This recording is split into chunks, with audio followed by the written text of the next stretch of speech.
መጠጥ የሚፈቀደው ሁለት ይፈቀዳል። ሁለት አፉን ማያስጠልስ ገብርኤል ይኸው እሺ ራሱን ከዚህ ስዕል ለምን አላዳነም? ራሱን ከሚቀደው ሰው እጅ ያላዳነ ስዕል እንዴት አንተን ያዳነ? መብቷ ነው። ስዕል በመቅደድ አምናለሁ። እኔ ደግሞ በማቃጠልም በመቅደድም አምናለሁ። ሰላም ጤና ይስጥልኝ ቤተሰብ እንደምቆያችሁልኝ በአዲስ ቪዲዮ ተመልሼ መጣሁ። በዚህ ቪዲዮ የምንመለከተው እንግዲህ ቤተክርስቲያንን በተለያየ አቅጣጫ እያጠቁ የሚገኙ ካህናት አሉና አሁን ደግሞ በቅዱሳን ስዕላት በአባቶቻችን መጥተውብናል። እንግዲህ በተለያዩ ቪዲዮችን እንግዲህ በአርቲፊሻል ኢንተለጀንስ ወይም በኤአይ እየሰሩ እሱ ጉዳይ እንግዲህ ብዙ ኦርቶዶክስ ተዋሕዶዎችን እያስቆጣ ይገኛል። እሱን እንመለከታለን። እንደዚሁም ደግሞ የእናታችን ቅድስት ድንግል ማርያም ስዕል የቀደችዋን ልጅ አስመልክቶ እንደ እሱ አይነት ተግባር የደገመ አንድ ፓስተር አለ። የእሱን ነገር የምንመለከት ነው የሚሆነው። ሁላችንም ቪዲዮ ላይክ እና ሼር ማድረጋችሁ እንዳትረሱ። ሰብስክራይብ ያደረጉ ተቀላቀሉ ማለት ፈልጋለሁ። ሰብስክራይብ ለምንድን ነው የማታደርጉት? አሁን አድርጉ። እስቲ መጀመሪያ የሰሩ የሚገቡ ቪዲዮችን አንድ ባንድ እንመልከታቸው። ተክለ ሃይማኖት ጻድቅ ስም ያድናል ከመውደቅ ረኑን ነበላይ ዘለቀ አልቻልነው አንተ ወቱ መስዋዕት ታቦት እንጨት ነው፣ ታቦት ድንጋይ ነው ይላል እንጂ አዎ እንጨት ነው፣ ግን የሚሰብር እንጨት ነው። ብንሰርቅም ባንሰርቅም እንኳን ክርስቲያን ሆን መቤቴ እንኳን ኦርቶዶክስ ሆን መጠጥ የሚፈቀደው ሁለት ይፈቀዳል። ሁለት እንደምታዩት ነው እንግዲህ በጣም የሚያሳፍር ነገር ነውና አላቅም። እኔ እንደዚህ አይነት ሰዎች ምን አይነት ሰዎች ፕሮቴስታንቶች ናቸው ነገር ያለው የሚቀበሉት ደግሞ ይሄን ቪዲዮ ኤዲት የሚያደርገው ያኳኑ ስም ፕሮቴስታንት ነው ሰውየው። እሱ ብቻ አይደለም፣ ከዚህ የትም እንደዚህ የሚያደርጉ ብዙ ቲክታኮች ነበሩ፣ ቲክታካውንቶች ነበሩ፣ ቲክታከሮች ነበሩ። እሱን አዘግተናል። በተለያየ መንገድ ሪፖርት ያደረግን ብቻ አዘግተን ነበር። አሁን ደግሞ በዚህ መንገድ መጥቶ የአባቶችን ፎቶ የተጠቀመ ቅዱስ ታቦት የተጠቀመ እንደዚሁ ደግሞ የቅዱሳን ስዕላት የተጠቀመ የተለያየ ነገር እያደረገ በጣም አሳፋኝ ነገር እያደረገ ይገኛል። እና ከሱ የምንረዳ የእውቀት ማነስ እንዳለበት እና በአእምሮ ልጅ እንደሆነ እንረዳለን ከሰውየው ይሄን ከሚያደርገው ሰውዬ። ነገር ግን ይህን ቪዲዮ ላይክ የሚያደርጉ ከ10 ሺህ በላይ የሚጠጉ ሰዎች አሉ። 10 ሺህ 20 ሺህ ላይኮች አላቸው እነዚህ ቪዲዮዎች። የሚገርማችሁ ነገር እና የእነሱ ነገር ነው እንግዲህ አሁን ላይ እኔ ጥያቄ የሚፈጥርብኝ ምን አይነት ሰዎች እንደሆኑ ምን ያክል ሻ እንደምጥረት ማለት ነው። እንዲህ ብዬ ጀምሬ አላውቅም ቪዲዮ። ዛሬ ግን ለመጀመሪያ ምናልባትም ለመጨረሻ ጊዜ ሊሆን ይችላል እንዲህ ብዬ ልጀምር። ኦርቶዶክሳውያን ሁላችሁ በተቻላችሁ መጠን ለብዙዎች ሼር አድርጉት፣ እስከ መጨረሻውም ስሙት። ይህ እጅግ በጣም አስፈላጊ ቪዲዮ ነው። ይህን ቪዲዮ እንድትመለከቱት ጋብዛችሁና መጨረሻ ላይ ለአባቶቻችን ለኛ ማለት ነው እንዲሁም ደግሞ ለፕሮቴስታንቱ ጥሪ ያቀርባሉ። እንዲሁም ደግሞ ምነግራችሁ አንድ ነገር አለ። በፕሮቴስታንቱ ዘንድ አሁን ላይ ያሉበት ሁኔታ ምን ደረጃ እንደደረሰ ማሳያም ስለሆነ ይህ ቪዲዮ ማለት ነው። እንደምትመለከቱት እስራኤል ወደፊት ብሏል። ክርስቲያን ነኝ የሚል አካውንት ነው ስሙ ከላይ አለ እና ክርስቲያን ነኝ ነው የሚለው። ፕሮቴስታንት ነው ልጁ። ብዙ ውይይቶች ላይ የገባ ኦርቶዶክሳውያንን በመሳደብ ነው የምናውቀው እና ፕሮቴስታንት ነው እና ለመሳደብ እንዲመቸው አይሁድ ነኝ እኔ ይላል። ግን ደግሞ ፕሮቴስታንታዊ ትምህርትን ዲፌንድ ሲያደርግ እናውቀዋለን። ለማንኛውም ተመልከቱ። ጊዮርጊስ ሊቀ ሰማዕታት እዚህ ጋር እንድትገነዘቡት ቪዲዮውን ማሳያችሁ ፕሮሞት እያደረግኩት ምናምን እንደዚህ አይነት ሐሳብ እንዳታነሱ ማለት ነው። አይደለም እኔ ከማሳያችሁ በበለጠ ቪዲዮዎቹ ቫይራል የወጡ ቪዲዮዎችም አሉት። ግን ይህ ትልቅ ማንቂያ ስለሆነ ነው እንድትመለከቱት የማደርገው። መጠጥ የሚፈቀደው ሁለት ይፈቀዳል። ተመልከቱ። ይህ ቪዲዮ 10 ሺህ ምን አለው ላይክ አለው። 10 ሺህ ሰው ወዶለታል። እንቀጥል። ብንሰርቅም ባንሰርቅም እንኳን ክርስቲያን ሆን መቤቴ እንኳን ይሄኛው ደግሞ 17000 ላይክ አለው። 17000 ሰው ወዶለታል። የመቤቴ የነገርኩሽ እዚህ ጋር እንድትመለከቱት የምፈልገው ጽሑፍ አለ ላንብላችሁ። ምን ያህል በኦርቶዶክስ ጥላቻ እንደሰከሩ ማሳያ ነው። ኦርቶዶክስ ሴቶች ርካሽ ናቸው ምንለው በምክንያት ነው። ኦርቶዶክስ ለዓለማዊነት ምቹ የሆነ እምነት ነው። ቸርች ውስጥ ወንድ ከወንድ የሚያጋባ ፕሮቴስታንት ቸርች እንዳለ እያወቀ ብዙ ሌዝቢያን ጌይ የሆኑ በአደባባይ ኢየሱስ ይህን አልከለከለም ብለው ፓስተር የቤተክርስቲያን መሪ ሆነው ያሉ እንዳሉ እያወቅን ግን ደግሞ በቃ ራንደም የሆነ የተለቀቀ ቪዲዮ አንስቶ ነው እንዲህ የሚለው ተክለ ሃይማኖት ጻድቅ ስም ያድናል ከመውደቅ የተክለ ሃይማኖት ቅድስና እጅጉን በጣም የሚያስፈራው ዲያብሎስ በዚህ መልኩ ስራውን ያስፈጽማልና 14000 ላይክ አለው። ተክለ ሃይማኖት ላይ እንዲህ ስለቀለዱ 14000 ሰው ወዶለት ላይክ አድርጎለታል። ይህንን ይመስላል። አሁን ለአባቶቻችን እንዲሁም ደግሞ ለፕሮቴስታንቱ ጥሪ ላቀርብ። የመጀመሪያው ለአባቶቻችን ምንድነው እሱ መጨረሻችን ሁሉም እየተነሳ ቤተክርስቲያን ይሳደባል። ሁሉም እየተነሳ ቅዱሳን ይሳደባል። ሁሉም እየተነሳ ጣዖት አምላኪ ናችሁ እያለ ስዕላቶቻችን ይቀዳል። ግን እየተደረገ ያለ ነገር የለም፣ ለውጥ የለም። ጩኸቱ ያለው ሚዲያ ላይ ነው። ጩኸቱ ያለው ምዕመናን ጋር ነው። ከላይ እንዴት ነው ነገሩ? ይሄ ጥያቄ ነው። ሁለተኛ ፕሮቴስታንቱ በእምነት ሃይማኖት በሆኑ ጉዳዮች በሶሻል ሚዲያ ፕሮቴስታንቲዝም ትምህርቱ ስለተመታ ትምህርቱ ቀሎ ስለተገኘ በመጽሐፍ ቅዱስ ማስረጃነት በቤተ ክርስቲያን ታሪክ በአባቶች ትምህርት ቀሎ ስለተገኘ ኦርቶዶክስን ማበሻቀጥ ኦርቶዶክስን መሳደብ ትምህርት ይሆንላችሁ። እንዲሁም ደግሞ ኦርቶዶክስን ካልተሳደባችሁ ወንጌል የሰራችሁ የማይመስላችሁ ሰዎች እየበዛችሁ ነውና ይህ ነው ወይ የኢየሱስ ትምህርት ለእናንተ? እናንተ የምትጸድቁት ኦርቶዶክስን በመሳደብ ነው ወይ? ነውስ ሁላችሁም እንደዚህ አይነት ብልግና ይመቻችኋል? አሁን እንዳያችሁት አይነት ጋጠወጥነት ይመቻችኋል? ይሄ የኔ ጥያቄ ነው። ሰላም ክርስቶስ ይብዛላችሁ።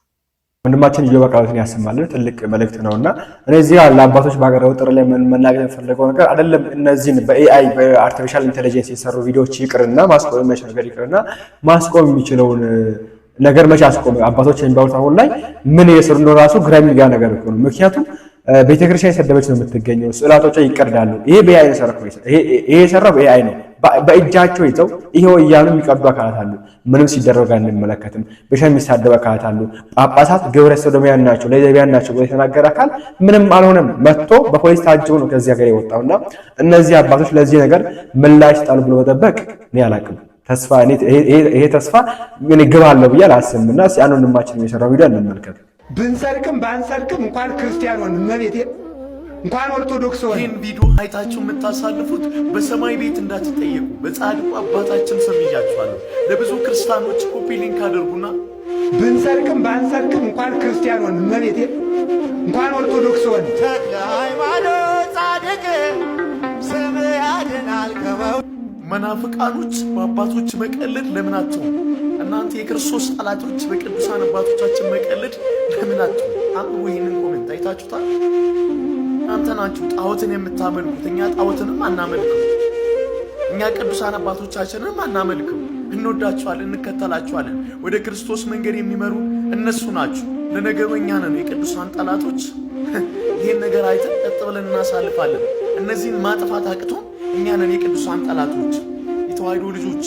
እነዚህን ሰዎች እንዴት ማጥፋት ያቅታቸዋል? እንደውም ምን እንደነ ጊዜ ይሄን ነገር አይተው ላይክ አድርጎ የሚያልፍ ኦርቶዶክሳዊ ያለ ይመስለኛል።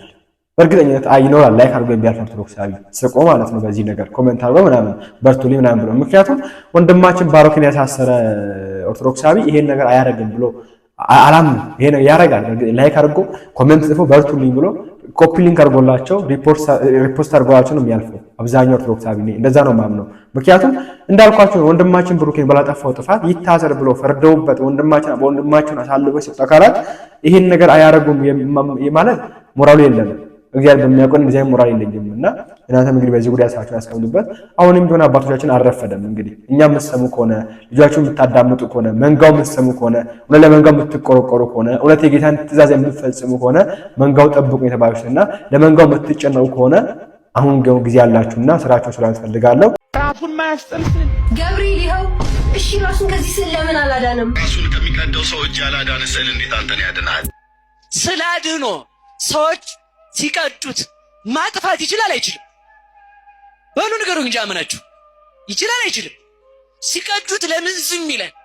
ኃይል አጥቶ ነው አይደለም? ይሄን ነው ማወቅ ያለባችሁ።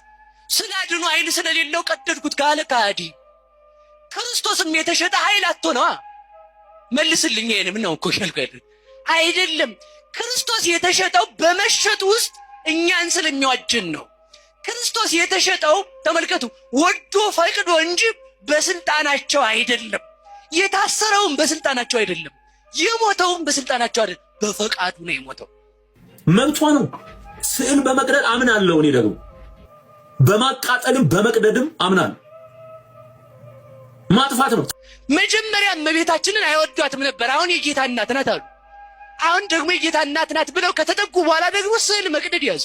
ምን አረገቻቸው? በእውነቱ እኮ እኛ ከብዳናለች ቤታችሁ ያዙልን አላልናቸው። እግዚአብሔርን ከወደዱ እናቱን ለምን አይወዷትም? በፍጹም የእውነቴን አስረግጬ የምነግራችሁ እነዚህ ሰዎች እግዚአብሔርን አይወዱትም። በፈቃዱ ምራቅ ሲተፋበት ያልተቀየመ የመጨረሻውን ድነት ያስባል እግዚአብሔር። አንዳንዶቹን ያልቀሰፋቸው ተመልከቱ፣ አይሁድን ያልቀሰፋቸው ግማሾቹን ምን ብሎ ነው ካላችሁ፣ ክርስቶስ ካልሞተ ማን አይድንም? ንገሩኝ እንጂ ዓለም አይድንም። ደግሞ ተመልከቱ፣ ወደዚያው ቢያጠፋቸው ኖሮ ደግሞ ማን አይሰቀልም? ንገሩኝ እንጂ ከመስቀል ላይ ውረድ መዘባበት ይችላል አይችልም? ቅዱስ ቄርሎስ ምን ይላል? ከመስቀል ላይ ቢወርድ ራሱ አይሁድ ሞትን ፈርቶ ሸሸ ይሉት ነበር አለ። ቢወርድ ራሱ ይችላል፣ ቢወርድ እንኳን ሞትን ፈርቶ ነው የወረደ ብለው ሌላ መስመር ደግሞ ያመጡ ነበር። ከአቡጀዲውን ያልበልጥም ከወረቀቱን ያልበልጥም። የቅዱሳን ስዕላት ሲዘበትባቸው ዝም የሚሉት ኃይል አጥተው አይደለም። ኃይል አጥተው ነው? በሞቴ ንገሩኝ። ስዕል ተራራ ያፈልሳል አያፈልስም? ንገሩኝ እንጂ ተራራ አፍልሷል። የእመቤታችን ስዕል አድኖ ተገልጣ ለአብርሃም ሶርያዊ ነግራው ተራራውን 3 ጊዜ ብድቅ ቁጭ አድርጎታል። የማን ስዕል በሉ ንገሩኝ እንጂ። ከተራራና ከአንድ ተራ ሰው ማን ነው ከባድ? ተራራ ነው ከባድ። በቃ ከሞት የሚያስነሳ ስዕል አለን። ክብር ለድንግል ማርያም ይሆንልን። ስለዚህ ተመልከቱ፣ ልጇ የዘላለም ንጉሥ፣ እሷ የዘላለም ንግሥት ስለሆነ ተመልከቱ፣ ከተራራው የወረደው ድንጋይ በዓለም ላይ የሚኖሩ ከሃዲያንን ሁሉ ፍርድ ሰጥቶ የሚፈርድበት ቀን አለ። እግዚአብሔር ቢዘገይም የሚቀድመው የለም። ለእኛ ግን ወዮልን። የእመቤታችን ስዕል እንኳን ሰውን መላክን ያድናል። በሉላችሁም የእመቤታችን ስዕል በሉ። ካመመህ ይመምህ፣ እንግዲህ ምን አገባኝ። የእመቤታችን ስዕል እንኳን ለእኛ በሰማይ ለሚኖሩ ለመላእክት ፈውስ የሰጠ ስዕል። በቤቱ ተቀምጠን ደሞዝ ሲያንሰን የምንጮህ፣ የቤተ ክርስቲያን ክብር ሲነካ ዝም ብለን የምንጋደም፣ ሌላ የግል ጥቅማችን ሲነካ ያዙ ይልቀቁኝ የምንል፣ ለድንግል ማርያም ስዕል ለቤተ ክርስቲያን ስዕል ያልኖር ለእኛ ግን ወዮልን። እግዚአብሔር መውጫውን እንዲሰጠን መልካም ፈቃዱ ይሁንልን። እመቤታችን ካለች ከሞት አፋፍ እንኳን ብትሆን ትመጣለች። ለምን? ልጇ ሕይወት ነዋ። እመቤታችንን ከያዝክ በሽተኛም ብትሆን ትድናለህ። ለዚህ ነው አባ ጊዮርጊስ ምን አለ? ጽኑ በሽተኛ ስለሆንኩ ወደ ጽኑ መድኃኒት ተጠጋኋል። ጽኑ መድኃኒት ማናት? የመድኃኒት ቦታ ድንግል ማርያም ናት። የብርሃን ቦታ ድንግል ማርያም ናት። የእውቀት ቦታ ድንግል ማርያም ናት። የኃይል ቦታ ድንግል ማርያም ናት። እመቤታችንን ማንችል የለን። በቃ እኔ አሁን ይኸውላችሁ፣ አይሁድ ሲተፉበት ብናየውም ክርስቶስ በጽርሐ አርያም አለ። አይሁድ ሲያስሩት ብናየውም ክርስቶስ እስራት ይፈታል። አላውያን ሲዘብቱበት ብናይም ስላድኖ የሞተን ያስነሳል። ከህሊናችን ፈጽሞ ክብሩ አይወርድም። እንደውም እሷን ነው ማደንቃት። እንዴት የእግዚአብሔር እናት ስትሆን እኔን እናቴ ስላት አለመከፋቷ፣ የእግዚአብሔር መጋቢ ስትሆን እኔንም ደግሞ ጠብቂኝ ስላት መጠበቋ፣ ለእግዚአብሔር አብ ልጅ አደራ ለመሰጠት እኮ የበቀች ናት እኮ እናንተ። የቤተ ክርስቲያን ስርዓት ሲፋለስ ዝም፣ ስለ አድኖ ሲቀደድ ዝም፣ ቤተ ክርስቲያን ስትሰደብ ዝም። እንዴ እንግዲህ አጎበዝ፣ እኔ ስሰደብ ነው እንዴ ሰው የሚንጫጫው?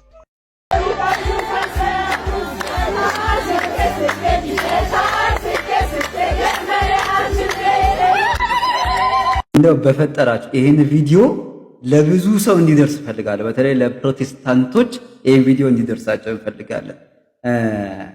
አበባዮች ከጨፈሩ በኋላ ለጠቅላይ ሚኒስትሩ ሰገዱላቸው። አይታችሁ ከሆነ አሁን ጥያቄው ምንድነው?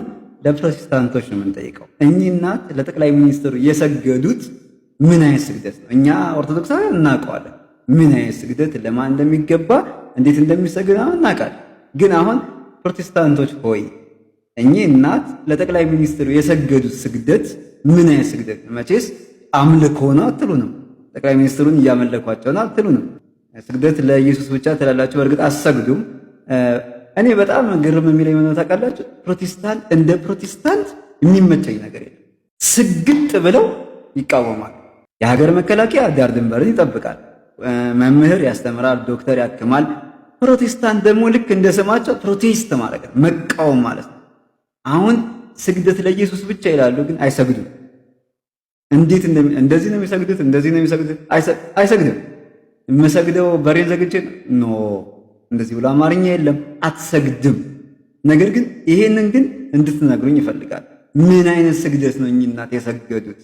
በዚሁ አጋጣሚ እኛ ኦርቶዶክሳውያን ከየዋህነታችን የተነሳ አንድ ፓስተር ነው ያው ከዚህ ፓስተር ነበር አሁን በዛ አገልግሎት ይገኛል አያውቅም እንጂ አቤል አቡነ ታስሮ ብዙ ኦርቶዶክሳውያን ድምጽ ይወጡ ነበር። ሁሉም ኦርቶዶክሳውያን ድምጽ ይወጡ ነበር። በግፍ ታሰረ ተብሎ አንድ ወንበዴ ፓስተር አስሮት አፍኖ ወስዶት ጭራሽ ወንጌል ላይ ጥሎት እስር ቤት የተገኘው ሰውየውና ወይ ፓስተር የተባለ አቤል አቡነ ለሱ ድምጽ ያልሆነ የለም። ከኔም ጭምር ሁላችን ድምጽ ይወጡ ነበር። በኮሜንትም በቪዲዮም ድምጽ ይወጡ ነበር። ለምን በግፍ ስለታሰረ ኦኬ እውነትን መናገር ስለምፈልግ ለእውነት እንደምንቆም ያደርግን ነበር። አሁን ግን አንድም ፕሮቴስታንት አንድ ሁለት ፕሮቴስታንት ካልሆነ በስተቀር እቺ ወጥቶ ሲቆም ያን እንመለከትምና እስቲ አንድ ቪዲዮ እንመልከት። ለጤናማ ፕሮቴስታንቶች የቀረበ ጥያቄ። ሰላም ክርስቶስ ይብዛላችሁ፣ እንደምን ሰነበታችሁ? መልእክቱን ሼር፣ ሪፖስት፣ ኮፕሊንክ እና ሪትዊት በማድረግ ለብዙዎች አዳርሱ። ፕሮቴስታንቶች ሆይ ከሰሞኑ ይቺ ፕሮቴስታንት እህታችሁ በአደባባይ ወጥታ ያደረገችውን አደገኛ ተግባር አይታችኋል፣ ተመልክታችኋል። ከ60 እና 70 ሚሊዮን በላይ ኦርቶዶክሳውያን ላይ ዘብታለች፣ አላግጣለች። እንደ ሀገር ያለንን አብሮነት የሚያጎድፍ አደገኛ ድርጊት ፈጽማለች። በጣም የሚያሳዝነው ደግሞ በዚህ በማህበራዊ ሚዲያ ላይ የልጅቷን አደገኛ ተግባር ከመቃወምና ለሕግ እንድትቀርብ ከማድረግ ይልቅ ይህንን ተልእኮዋን እንድትፈጽም ያበረታቷት አልፎ ተርፎም ተልእኮ የሰጧት አካላት እንዳሉ ታዝበናል፣ ተመልክተናል።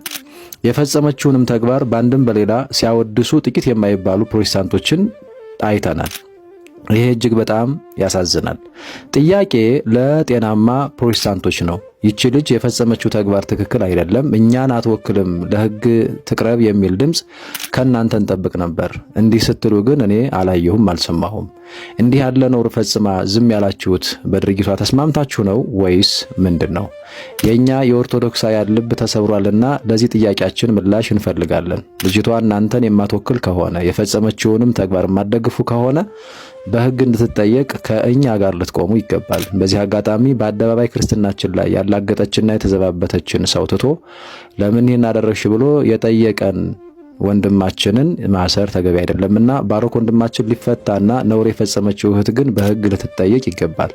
በእርግጥ ወንድማችን የፈጸመው ወንጀል ስለሌለ እንጂ የፈጸመው ወንጀል ካለ አይጠየቅ የሚል አቋም የለንም፣ ወደፊትም አይኖረንም። ፍትህ ግን በእኛ በኦርቶዶክሳውያን ላይ ፊቷን ካዞረችብን ቆይታለች። ግን ለምን እኮ ለምን? እግዚአብሔር ቅዱስ ቤተክርስቲያናችንን ይጠብቅልን፣ ቃውትን ያሰማልን። አዎ ለምን እንዴት ለመጠየቅ እንፈልጋለን። ከጠየቅን እንታሳለን፣ እናውቀዋለን፣ ግን እንጠይቃለን። አባታችን ክደውናል፣ ሽጠውናል፣ መንጋውን ረስተዋል። ፍትህኛ ላይ ፊቷን አዙራለች፣ ረስተናለች።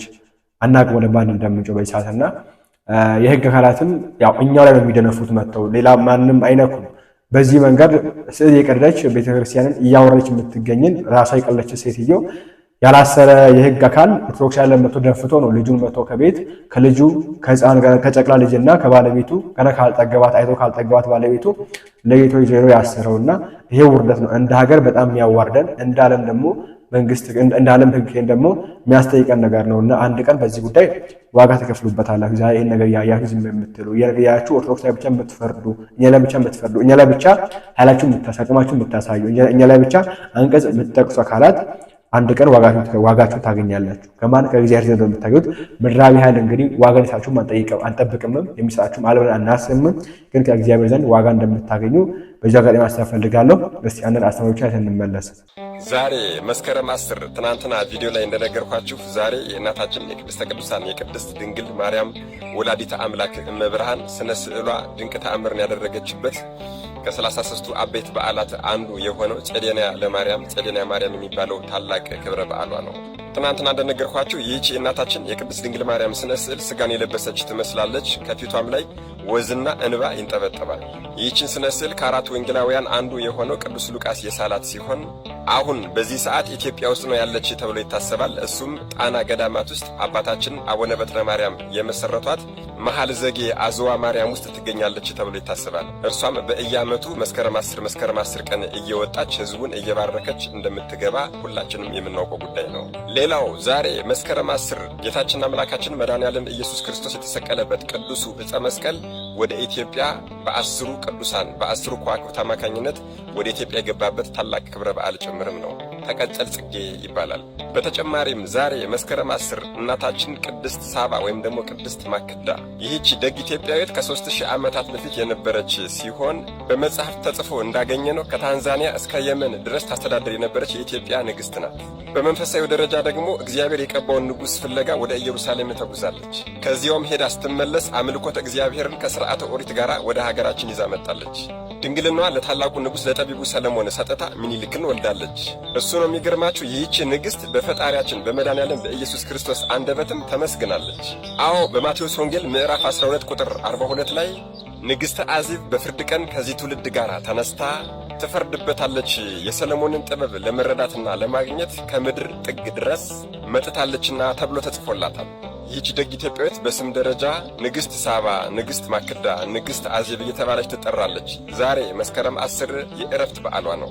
ሌላው ዛሬ መስከረም 10 በዚህ ቀን ገቢያተኛውን ሰብስበው ወንጌል ሲያስተምሩት ይውሉና ወደ ቤቱ ከመበተኑ በፊት ድንጋዩን ዳቦ እያደረጉ ሲመግቡ የነበሩት በተወለዱ ቀን ብርሃን ከሰማይ የወረደላቸው መጽሐፍ የነገሥታት ዘር ስለነበሩ መናኔ መንግሥት ወብእሲት የሚላቸው እርሳቸው ግን በዓለም ነግሶ መኖርን አልፈልግም ብለው የዓለምን ጣዕም ንቀው በገዳም መንነው የኖሩ ታላቅ ጻድቅ ናቸው። ጎጃም ጎንጂ ቆለላ ውስጥ የሚገኘው ገዳማቸው ትልቅ ተራራ ስር ያለ ሲሆን ሰይጣን ከተራራው ጫፍ ላይ ሆኖ ድንጋይ እየናደ ገዳማቸው ሊያጠፋባቸው ቢል እኒህ ጻድቅ አባት ድንጋዩን ባለህበት እንዳትንቀሳቀስ ብለው በቃላቸው ትእዛዝ በማዘዝ ባለበት እንዲቆም አድርገውታል። አሁንም በዚህ ዘመን በገዳማቸው አካባቢ ያሉትን ድንጋዮች ገደል ጫፍ ጫፍ ላይ ቆመው ሲያዩ እጅግ በጣም የሚያስደንቅ ነው። እኒህ ጻድቅ ወንጌልን ሊያስተምሩ ከአንድ ቦታ ወደ ሌላ ቦታ በሚሄዱ ሰዓት ዛፎችና ድንጋዮች አብረው ይከተሏቸው ሁሉ ነበር። ይሄ ድንቅ የሆነ ገዳማቸውም ከባህር ዳር 70 ኪሎ ሜትር ርቀት ላይ ጎንጂ ቆለላ የሚባል ቦታ ላይ ይገኛል።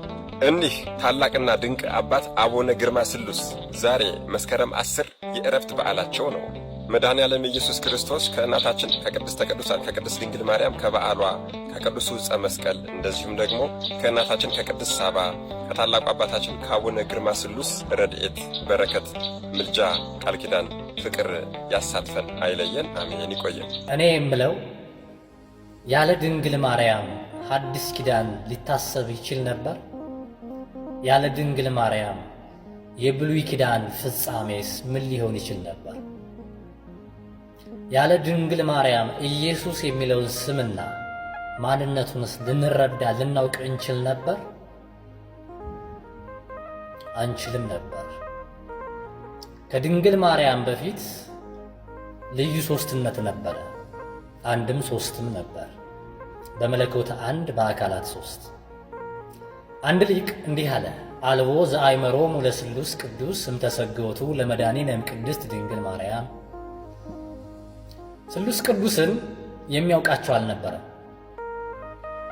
መድኃኒታችን ኢየሱስ ክርስቶስ ከድንግል ማርያም ሰውነት ወይም ደግሞ ሰው ከመሆኑ በፊት። ይሄ ምን ማለት ነው? ከድንግል ማርያም አካላዊ ቃል ስጋን ከመልበሱ ከመውሰዱ ከመካፈሉ በፊት አካላዊ ቃል ወይንም ደግሞ ልዩ ሶስትነት የለም ማለት ሳይሆን አልተገለጡልንም፣ አልተረዳንም፣ አናውቃቸውም ነው እንጂ አልነበረም ማለት አይደለም። ዮሐንስ ወንጌላዊ በመጀመሪያ ቃል ነበረ፣ ቃልም በእግዚአብሔር ዘንድ ነበረ፣ ቃልም እግዚአብሔር ነበር ብሎ ሲጽፍ ስለ ኢየሱስ ክርስቶስ አምላክነት፣ ስለ ኢየሱስ ክርስቶስ መለኮታዊ ባህሪ ጽፎ አላቆመም። ቃልም ሥጋ ሆነ አለ። ኢየሱስ ክርስቶስ ወይም ደግሞ አካላዊ ቃል ሥጋን ከሰማይ ይዞ አልመጣም። እዚሁ ምድር ላይ ነው የተዋሃደ። የተዋሃደው ሥጋ ደግሞ የበሬ ሥጋ አይደለም፣ የሰው ማንነት ነው ሥጋ። ያ ሥጋ ደግሞ እንዲሁ ማንነቱ በቅድስና የከበረ እግዚአብሔር አብ የመረጠው በመንፈስ ቅዱስ የተከለለ ማንነት ነበረ። ያ ሥጋ እንግዲህ መድኃኒት ሆኗል። ማን? አካላዊ ቃል ሲዋሃደው ያ ሥጋ መድኃኒት ሆነ፣ እኛን አዳነን። ይህ ማለት ምን ማለት ነው? ኢየሱስ ክርስቶስ የድንግል ማርያም የባህሪ ልጇ ነው። መመረጥ አለ፣ ቅድስና አለ፣ መብቃት አለ። በታሪክ አጋጣሚ የአምላካችን የእግዚአብሔር መናብርት የሚባሉት አንደኛ ዘባነ ኪሩቤል፣ ሁለት ቅድስት ድንግል ማርያም፣ ሶስት መስቀል ናቸው። እንግዲህ ግን ከሶስቱም የድንግል ማርያም መንበርነት በጣም ልዩ ነው። መጽነስ፣ መውለድ፣ ማጥባት፣ መታቀፍ ይህን ሁሉ ይጨምራል። እና ምን ልላችሁ ፈልጌ ነው፣ ያለ ቅድስት ድንግል ማርያም አዲስ ኪዳን ድህነት ኢየሱስ ክርስቶስ የሚባል ማንነት። ምክንያቱም ኢየሱስ ክርስቶስ የሚለው ከተወለደ ወይም ደግሞ አካላዊ ቃል ሰው ከሆነ በኋላ የወረሰው ወይም ደግሞ የተጠራበት ስም ነው። ከዛ በፊት አልተጠራበትም ነበረ። ያለ ቅድስት ድንግል ማርያም አዲስ ቪዲዮአችን ይመስል ነበር። ያውቁን ተማራችሁበት፣ አዲስ ነገር መስራችሁበት አልጠራጠርም። ቀጣይ እንግዲህ አዲስ መረጃ ካለ ይዤላችሁ ቀርብ ነው የሚሆነው። ላይክ እና ሼር፣ ሰብስክራይብ ማድረግ እንዳይረሳ። ቸር ቆዩልኝ።